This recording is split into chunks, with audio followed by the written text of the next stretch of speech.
in known history, nobody has had such capacity for altering the universe than the people of the United States of America. And nobody has gone about it in such an aggressive way.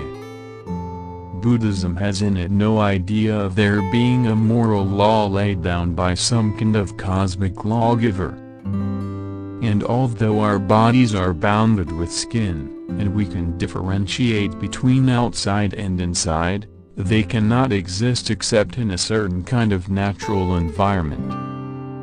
To have faith is to trust yourself to the water. When you swim, you don't grab hold of the water, because if you do you will sink and drown. Instead you relax, and float.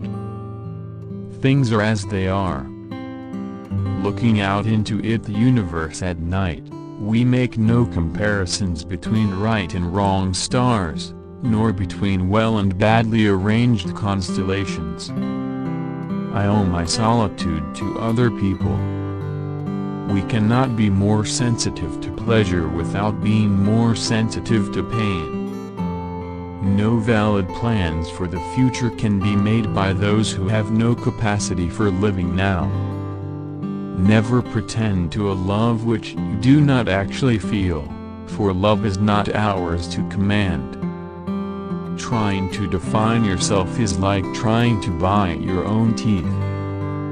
Unless one is able to live fully in the present, the future is a hoax. Saints need sinners.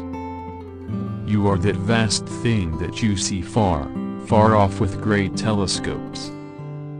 How is it possible that a being with such sensitive jewels as the eyes, such enchanted musical instruments as the ears, and such fabulous arabesque of nerves as the brain can experience itself anything less than a god? Zen does not confuse spirituality with thinking about God while one is peeling potatoes. Zen spirituality is just to peel the potatoes. The style of God venerated in the church, mosque, or synagogue seems completely different from the style of the natural universe.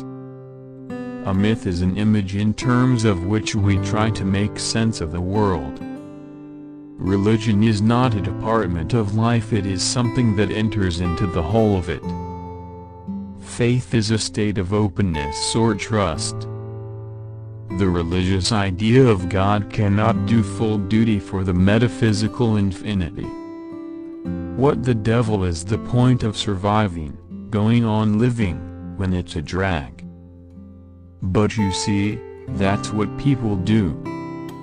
In other words, a person who is fanatic in matters of religion, and clings to certain ideas about the nature of God and the universe, becomes a person who has no faith at all. But at any rate, the point is that God is what nobody admits to being, and everybody really is. The difficulty for most of us in the modern world is that the old-fashioned idea of God has become incredible or implausible.